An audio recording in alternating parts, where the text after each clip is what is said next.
Bagaimana menurut Ustadz tentang kebijakan baru, yaitu nikah minimal harus 19 tahun dan harus ada sertifikat siap nikah terlebih dulu dengan mengikuti pelatihan 3 bulan.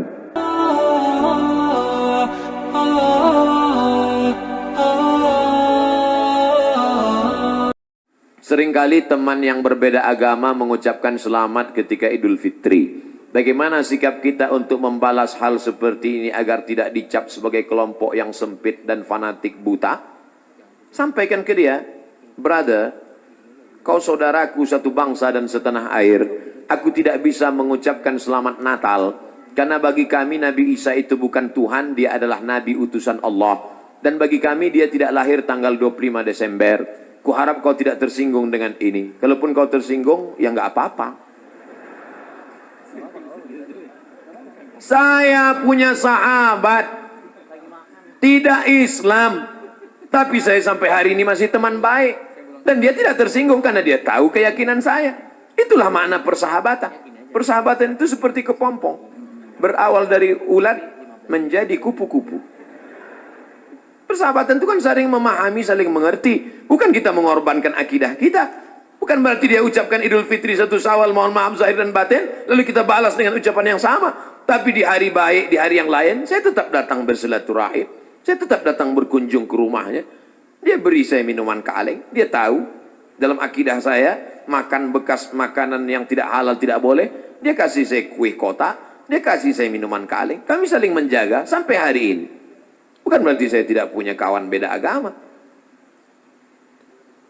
Semoga Ustadz selalu sehat, amin. Diberkahi, amin. Dirahmati, amin. Mohon motivasi, insya Allah.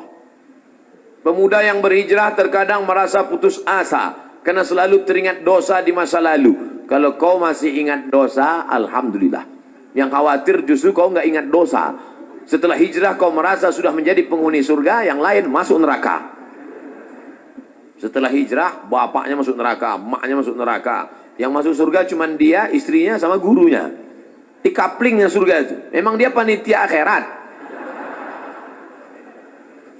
Orang yang diterima taubatnya ketika dia mengenang dosa-dosanya di masa lalu, maka hatinya hancur lebur, air mata tak tertahan menetes. Itu orang yang taubat nasuha. Ini sekarang punya banyak juga yang hijrah ini. Ustadz, saya ini dulu nakal. Kartu kuning sudah datang. Banyak juga saya ketemu orang yang sudah hijrah taubat. Apa kata dia? Ustadz, saya ini semua minuman sudah saya minum.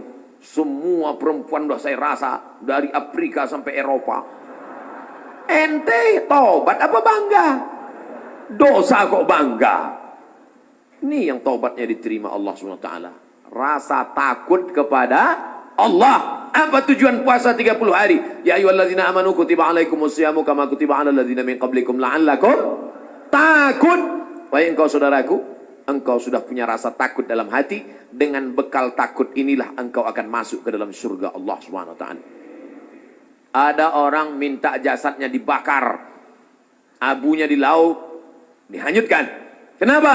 Karena dia takut. Sebelum zaman Nabi Muhammad SAW, karena dia takut kepada Allah. Kata Allah SWT, karena dia takut kepada aku, masukkan dia ke dalam surga aku. Makanya di antara doa, Allahumma qasim lana min khasyatika ma tahulu bainana wa baina ma'asik. Tanamkan rasa takut ke dalam hati kami, sehingga dengan rasa takut itu kami tidak jadi melakukan perbuatan dosa. Pak Ustadz, tadi saya ke mall, terus tiba-tiba datang cewek ngasih nomor, dia ngajak saya jalan, terus tiba-tiba datang rasa takut saya, Pak Ustadz. Akhirnya saya nggak jadi jalan. Takut sama siapa? Sama suaminya.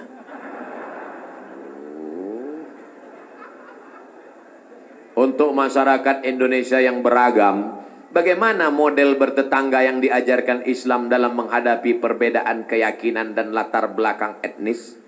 Saya nyewa rumah ngontrak di Mesir di lantai bawah. Di atas namanya Baba Yosef Hana. Baba Yosef Hana, agamanya Kristen Ortodok. Saya bertetangga 2 tahun, dari tahun 2000 sampai 2002. 2002 bulan November pulang.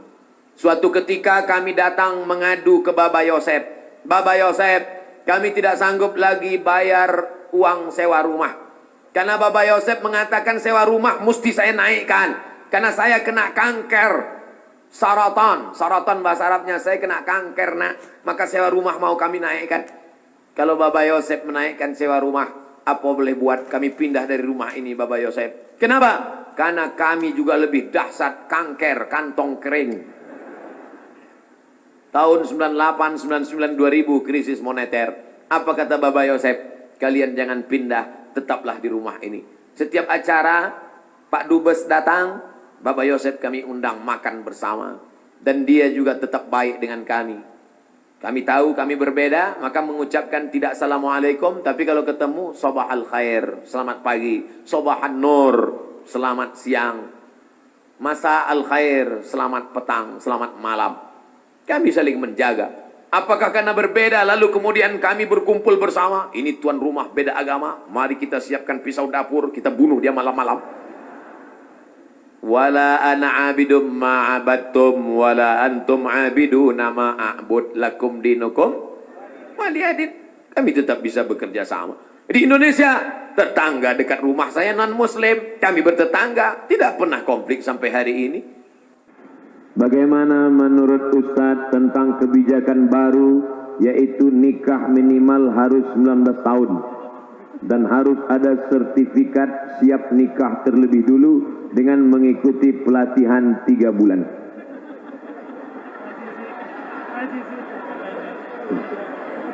Saya bicara masa depan Indonesia, dia cerita nikah.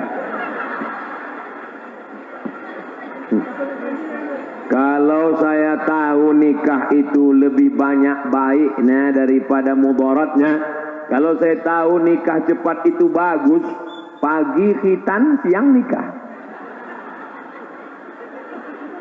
Tapi tentu Nabi juga bersabda, kata Nabi, manis istata'a minkumul ba'ah, siapa di antara kamu yang sudah ba'ah. Ba'ah artinya al-qudrah, mampu secara finansial. Adik-adik, anak-anakku sekalian, kalian sekolah, kakak kelas kalian banyak sekarang. Ada di Turki, ada di Mesir, lebih 15 alumni Darul Quran Mulia di Kairo, Mesir. Saya waktu ke Mesir, anak-anak Mesir, adik-adik kelas nanya, Ustaz, kami gimana kalau nikah atau kuliah Pak Ustaz? Kuliah sambil nikah.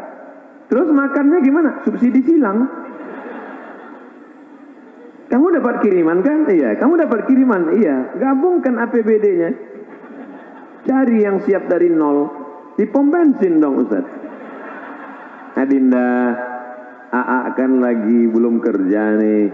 Siap nggak makan sehari denganku? Jangankan semakan sehari, Senin Kamis aja kita puasa, kata dia.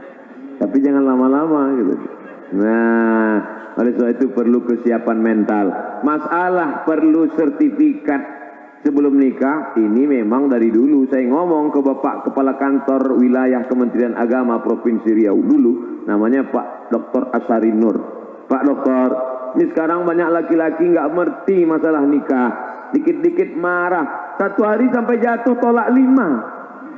Pagi kopi terdatang lambat datang, tolak 1. Sambal terlalu pedas, tolak 2. Gulai kurang garam, tolak 3. Nggak ngerti dia masalah nikah.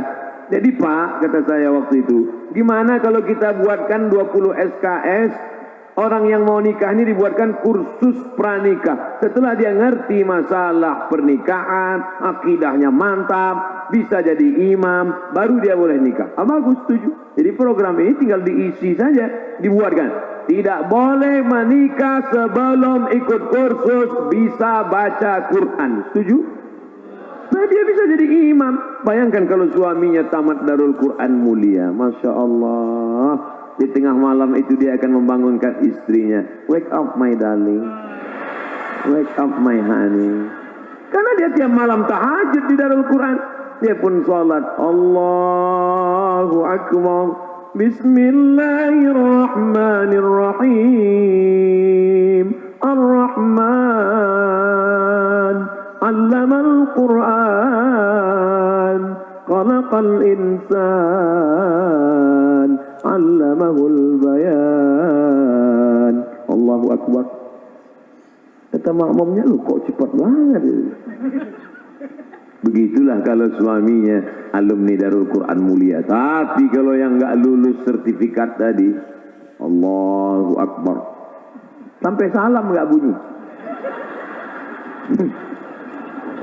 Imam silent. Nauzubillah. Tapi masih syukur masih mau tahajud. Nah, jadi ini kita isi saja.